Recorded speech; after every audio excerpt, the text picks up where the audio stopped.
Ngibingelele nginamukele ku-Real TV1 Stories igama lami uNelo.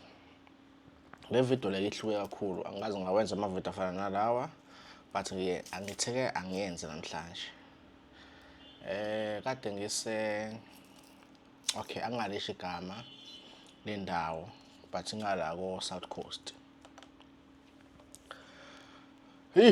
Bafethu izinto ezenzakala ngaphandle ziyamangaza. But le ingithinte kakhulu ngoba indaba yokungabe na information correct.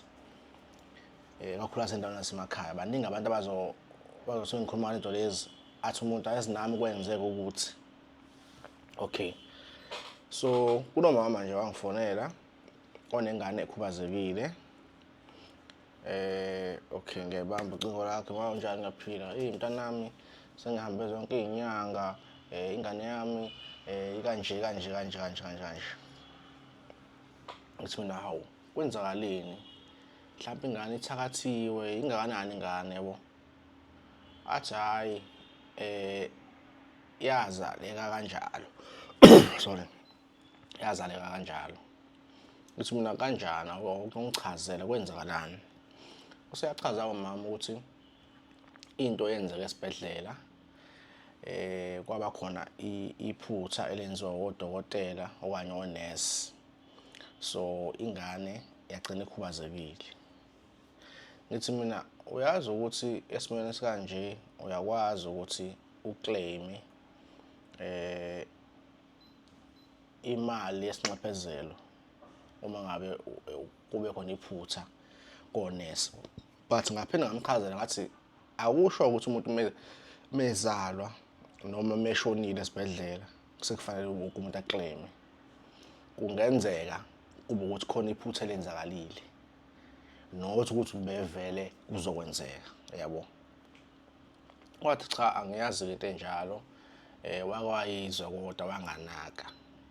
So ngase ngamchazela ke ukuthi into enjalo zenzeka kanjani. And ngithola isimanga ukuthi ubaba wakhona ngoba manje inkinga nemali phakathi. Inkinga nemali nabo sebefuna izinyanga uzobalekelela ngoba nemali ayikho ekhaya, yabo. Ubaba wakhona ke yena ulimele esandleni. Esandla sakhe asikho nje, walimala engozini yemoto. Sengithi mina hawu ubaba ke kwenzakalani ngaye ngoba ukuthi ubaba akasebenzi ngenxa yokuthwala imali. Baba wangena engozini yemoto. Okay, naclaim kodwa ka-Road Assistance Fund, uyabo. Hayi lutho okay, kwenzeke nini? Useyachaza, usesho isikhathi esingango-3 years kwenzeka. Baningi abantu abalimala engozini zezimoto abangakaze baclaim. And abanye ngiyazi bayahluleka ukukhalculate ukuthi u3 years mekunjani, u2 years mekunjani, ingane mengabe incane kwenzeka kanjani, nakhona u3 years noma ubani, yabo. Into enjalo kungaba nzima ukuthi ngichaze zonke la evidweni. Ngashona ilanga. Engafana nami ngibhale phansi ukuze ngichaze ngokubhala phansi. But nengane encane yalimala engozini yemoto uyakwazi ukuclaim. Kufana nomuntu eshonile uyakwazi ukuclainyelwa i-loss of support noma funeral expense. Kuyenzeka njalo. But abantu ngicabanga ulwazi. Anginayo ishow ukuthi abantu bangafisa yini into enjalo ngiyithinte emavidweni. Ngoba izinto ukuthi umuntu uyazazi but ngenxa ukuthi akazi ukuthi abantu bayidinga yini, ugcina engakhulumi ngazo. So kufana nomuntu walemali esibhedlela nje uyobeletha. Into enjalo iyenzeka but ngicabanga ukuthi kuningi information engafanele uyi-understand ukuze ubone ngalento ezifana nalezo. Kufana nanje umuntu aboshwa amaphoyisa. Amaphoyisa endawo zasemakhaya kakhulukazi banakho nje ukuxhaphaza. Kuye kushiwo kanjalo. Kuthiwa manje fasa shaya amaphoyisa asibulala ngenduku. Uyabona nami ngisayingane kwenzeke nje. Amaphoyisa afike emzini umuntu uthi bizofuna usanibani noma efuna into ethile, omunye engakhulumi, adedele ngempama, yabo. Mase uthi umuntu ubuyile ngakusasa akaboshwanga, yabo. Into efana nalezo, unlawful arrest, unlawful detention, izinto ezikhona emhlabeni kahle kahle. Abantu abakwaziyo ukuthi banxaphezeleke ngokuthi zenzakalile. Uyabo. So sengibuka ke esimeni sokuthi lo baba wanqamuka umlenze isandla sorry. Ningixolele ke ngiphethwe umkhuhlane yabo. So ngidole ngithimula. Ngiphethwe umkhuhlane bengisendaweni enamakhaza ngibe semgaqweni isikhathi eside. So amavidiyo ayeza Monday, amavidiyo ayeza ngeMonday kulekani ngamavidiyo.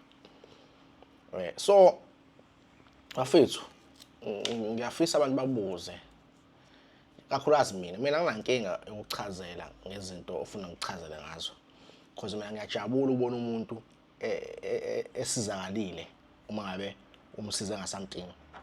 Mhlawumbe ngabo because umuntu afone la efuna indaba yokuthwala sigcina sesikhuluma izinto ezingayi ekuthwaleni ngezinye izinto eziseceleni. So angazi ku-comment section ngizongitshela ukuthi amavidiyo anje niyafisa ngiwachaza indaba zorota sengifana because I can even do more research kwezinye izinto. Indaba ethinta ukulimala esibhedlela, indaba ethinta ukulimala emsebenzini uma usebenza, indaba ethinta lawful arrest into efana nalezo. Because abantu abaningi aba-benefit from ama-claims yabo.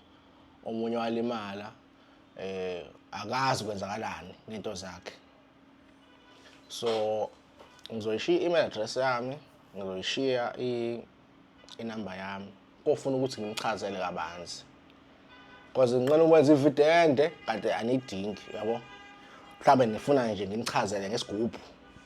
Okay ngizokuyona kuyona inyanga mina. Mhlawumbe ngifuna nje inyanga ezongichazela ngesigubhu. Yabo. So yeah bafethu ngiphatheka kakhulu ukubona ingane ikhubazekile abazali babo bengayiclaimelile kanti noba walo muzi ulimele wagcina ngaklemanga kwaze kwadlula isikhathi kufanele ngabe uclaime ngaso. So abantu information efana nale angazi bengenzeka kanjani ukuthi abantu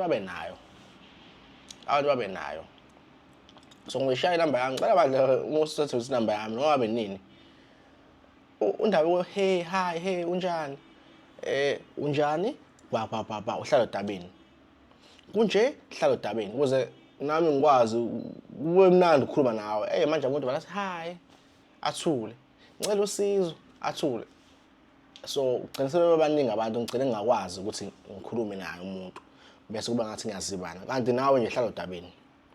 If uyafona fona ngawodwa noma ngabili ungafoni ngawu-20 times. Let's say ngikwenye call uyafona angisakwazi manje ukuthi ngizothinike kuwena. Sefana ngikhansela lo call ngibambe yakho.